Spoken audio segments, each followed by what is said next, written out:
E outra coisa, nos Estados Unidos que eu acho muito legal, até as crianças, quando vão vender coisa na porta da casa, tantos pais influenciam falando, não, vai lá, vende, como as pessoas que passam compram. Pra você ver que tá na veia o empreendedorismo desde pequeno lá nos Estados Unidos Uma também. coisa que eu acho legal lá é assim, ó. Aqui, se você trazendo um pouco para o gancho do empreendedorismo, muitas vezes você empreende, como a tia falou, a tia Liz, a tia Liz falou, sempre você tem um frio na barriga, uma insegurança, mas você vai arriscar o seu capital para tentar realizar o próprio sonho da tia Liz, que é abrir a sua agência e fazer um trabalho diferenciado. Você consegue prosperar no seu segmento, de repente você compra um carro bacana. Você vai lá e compra um carro legal e coloca lá na garagem de casa. É muito comum alguns comentários, assim, meio tortos, né? Pô, mas o que ela tá fazendo para comprar esse carro? Pô, como é que ela conseguiu comprar esse carro? Ela tem uma agência de vender viagens. Nos Estados Unidos, não. Você comprou um carro, você empreendeu, você conseguiu prosperar, você comprou um carro. Pô, parabéns, lindo o seu carro. Então a maneira deles enxergarem o crescimento do próximo é um pouco diferente da maneira com que se enxerga o empresariado no Brasil. E isso é uma coisa que às vezes me incomoda um pouco. Eu já falei isso em outros podcasts. Isso foi motivo de eu desestimular o meu filho a entrar no empreendedorismo. Que eu acho que é a falta de valorização do empreendedorismo no Brasil. Essa maturidade que o brasileiro precisa de ter e de valorizar pessoas como a tia Elis, como o Márcio e como outros milhões de brasileiros que pegam o seu capital, que todas as histórias que se iniciam são muito parecidas. Normalmente é um pouco capital, né, e muita vontade. E aí você pega tudo aquilo que você conseguiu conquistar no espaço de tempo, com toda a vontade, todo o sonho que a gente tem de empreender e arrisca tudo aquilo com o intuito de que dê certo, mas nem sempre dá certo. Menos de 5% dá certo. Sim. Entendeu? Então o número que dá certo é pequeno, né? Só que, poxa, a gente tem que valorizar muito esses que dão certo. Mas muito.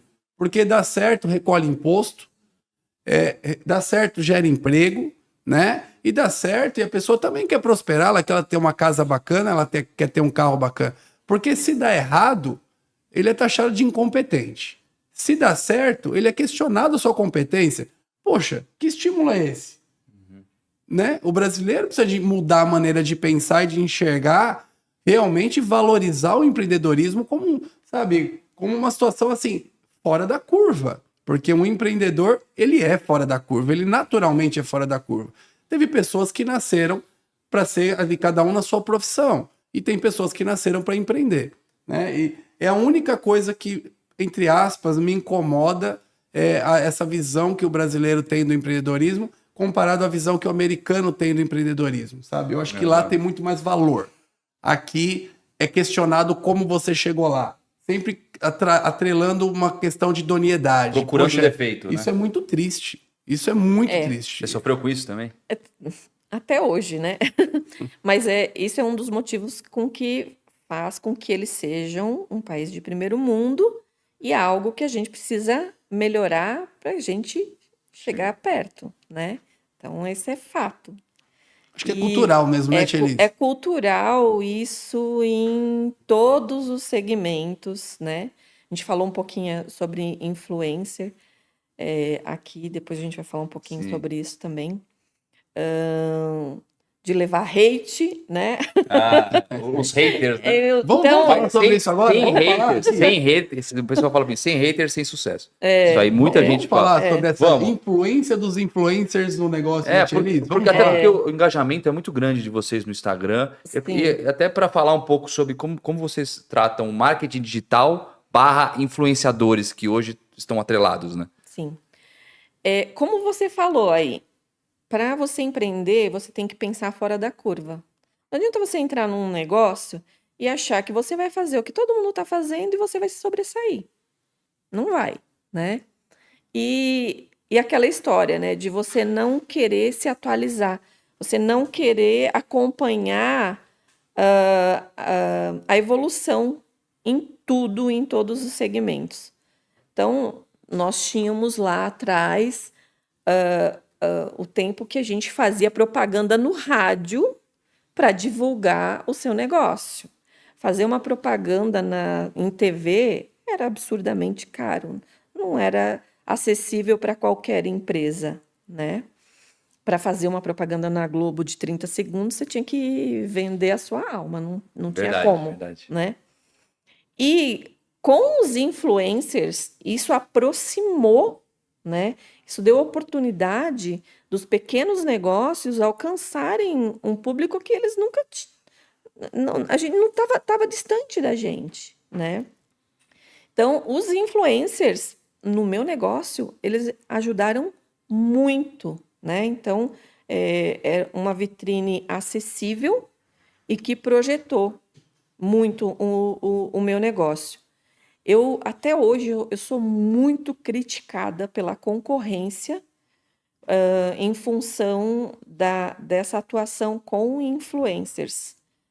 Eu vi até de alguns concorrentes do tipo, meu negócio é bom em função do meu trabalho, não em função Como se não fosse trabalho. Isso. né, da propaganda que se faz com o influencer. Eu fico pensando, tá bom, teu negócio é... Mas o que adianta você ser o melhor naquilo que você faz se ninguém vê? Do que adianta, né? Você ser o melhor, mas ninguém tá vendo, né?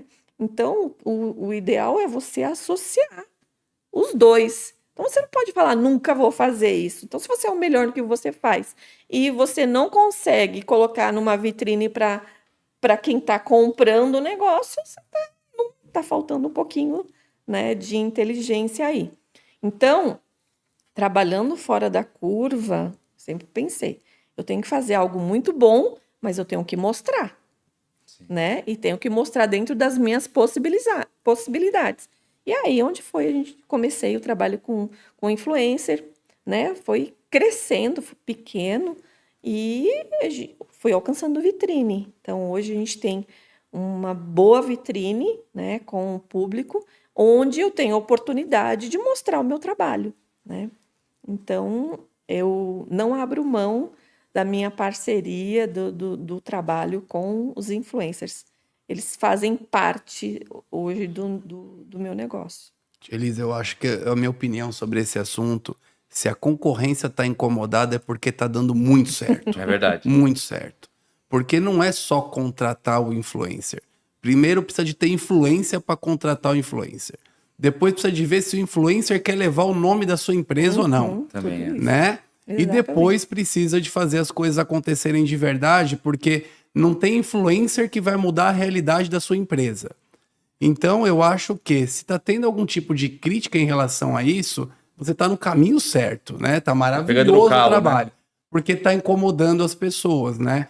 Eu falo até por mim que quando em 2018 eu resolvi fazer exatamente o que você fez, que foi tentar mostrar o meu trabalho de uma maneira diferente. E uma indústria de embalagem lá na cidade de Ribeirão Pires, praticamente no meio do mato, né, na beira da rodovia, começar a encarar, ter uma assessoria, primeiro assim, um departamento de assessoria de imprensa para começar a divulgar os seus cases de sucesso. Já foi considerado pelo mercado muito audacioso isso, né?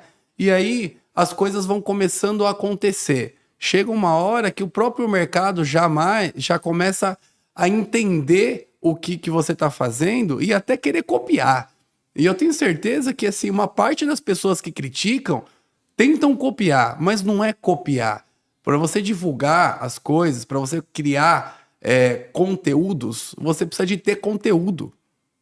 Então, assim, parabéns por essa iniciativa de trazer os influenciadores para o seu negócio, assim como eu tive iniciativa de trazer uma assessoria de imprensa para uma indústria, assim como eu trouxe um podcast com o nome da minha empresa, e não necessariamente nós precisaríamos de usar o nome da Máximos, foi usado porque nosso time achou que o nome era bom para um podcast, mas nosso intuito era trazer um debate sobre case de sucesso no empreendedorismo e levantar uma bandeira onde poucos levantam. Aliás, poucos têm coragem de levantar, né? Porque tem que sair da caixinha. Porque custa. Custa tempo, custa dinheiro, custa um esforço enorme. E, na verdade, é isso que a sua agência fez, é isso que a minha empresa fez, E é isso que nós fazemos. E talvez seja esse o grande diferencial que nós temos, né? Porque não é só ganhar dinheiro, né? Eu tenho certeza que com você divulgando o seu trabalho, primeiro você está fazendo com que as pessoas possam aprender a sonhar. Eu vou contar um caso rapidinho aqui de empreendedorismo, porque o empreendedor ele pode mudar a vida dele, mas ele também tem a missão de mudar a vida de outras pessoas. Tinha uma determinada pessoa que ela queria comprar uma casa. E ela falava o seguinte: essa casa eu não posso comprar. Pô, como que você não pode comprar? Você vai lá, tenta. Não, mas eu nem nos meus melhores sonhos eu vou conseguir comprar essa casa. Aí eu falei para a pessoa o seguinte, falei, então eu vou ensinar você a aprender a sonhar. Primeiro você tem que aprender a sonhar. Depois você vai ver se você pode comprar, porque se nem sonhar você está conseguindo, muito menos você vai comprar. E tem pessoas que realmente elas não sabem sonhar. E na verdade todo esse trabalho que você faz, que eu faço, que outros empreendedores fazem, a gente também tem a missão de mudar a vida das pessoas. Seja ensinando elas a aprender a sonhar e saber que elas podem, porque às vezes as pessoas falam assim, isso não é para mim. Eu não consigo ir para Orlando nunca na minha vida, eu não consigo comprar minha casa. E vou te falar mais uma coisa, essa pessoa que eu ensinei ela a sonhar, ela comprou a casa dela, cara. 3 meses, menos de 3 meses depois. Caramba! Menos de 3 meses? Cara, porque assim... Pô, primeiro, é se bom, você não consegue...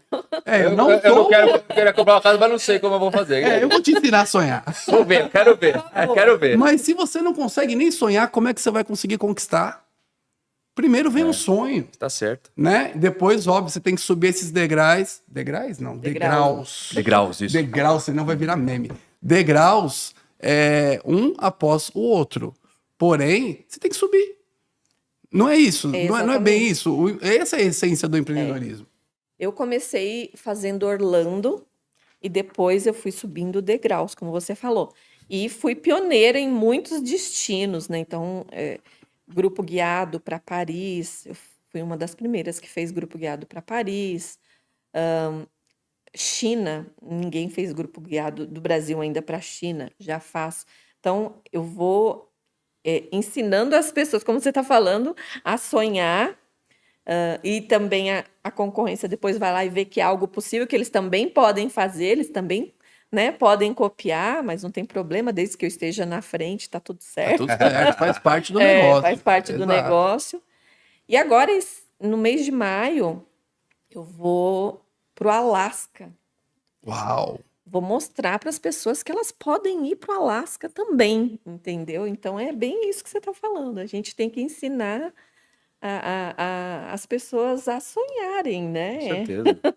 E mostrar para elas como que você sonha e que é possível realizar. Você sabe que eu levo essa marca comigo, né? Assim, o pessoal fala que eu sou um sonhador, né? E tem uma música do Leonardo, do cantor Leonardo, que é, né, um sonhador. Né? De vez em quando eu ponho ela no rádio do meu carro pra motivar ali, sabe? Rádio, olha eu. Rádio já não tá mais, no Spotify. No Spotify. Hoje em dia é Spotify. Mas a gente também, como empreendedor, a gente tem sempre que se automotivar, né? Porque a gente tem que motivar as pessoas do nosso entorno e a gente também tem que se automotivar e a gente também tem que sonhar, né? E às vezes as pessoas acham que a gente sonha demais, né? E as pessoas não entendem. Eu falei isso aqui também uma outra oportunidade. Quando eu tive a ideia de montar o podcast, o meu time não entendeu exatamente o objetivo do podcast. Eu falei, então vai dar certo. Mas eu mesmo, quando você falou a primeira vez, não tinha entendido no começo, lembra? Eu falei, mas podcast por quê? Aí depois você me explicou o que era, aí eu falei, não, caramba. Não é? Porque assim, cara, se entende muito fácil, é porque assim, pô, acho que não, tá meio comum, né? Todo mundo pensou nisso. Cara, um empreendedor tem que pensar fora da caixa, entendeu? Márcio, depois começou, Márcio, você quer levar a Máximos pro YouTube? Eu falei, não, cara, ninguém vai querer ouvir falar sobre plástico bolha. não Talvez se ficar estourando... tudo bem, aí dá TikTok, né? Toque, toque, fica lá. Eu falei, cara, mas tem um monte de case de empreendedorismo que deu certo e tem um monte de case que deu errado, né? E assim, a gente precisa de debater isso, precisa Se a gente contribuir, cara, você já pensou numa coisa? Se cada case aqui, nós já tivemos aqui pessoas de vários setores. Se cada case aqui a gente ajudar uma outra pessoa a pensar diferente, a fazer diferente no seu próprio negócio. Se o índice, que é 5% das que dão certo, né? E 95% do que tá errado. Se com a nossa contribuição 5,01% começar a dar certo, cara, você imagina quantas pessoas é isso comparado à população do Brasil? Quantas sementes a gente está Quantas sementes plantando? a gente não consegue plantar? Nós estamos com quase 4.000 horas, se eu não me engano, de visualização. Eu fiz uma conta básica. 4.000 horas significa uma TV de casa ligada 24 horas por dia durante aproximadamente 166 dias do ano. Ou seja, quase meio ano. Um pouquinho mais, menos ali, meio ano, certo? Então, assim, o Gui vai fazer a conta. Que vai ver... Não, não vou fazer, não. Tô lendo as Cara, perguntas. olha só quantas pessoas a gente não consegue atingir. Sim. Entendeu? Isso faz parte do empreendedorismo. Isso eu sinto que a gente, às vezes, como empreendedor, que deu certo, deve um pouco disso para a sociedade. Sim. Vamos Isso é perguntas. verdade. Cara, não, foi muito bom. Muito Sem- bom. Né?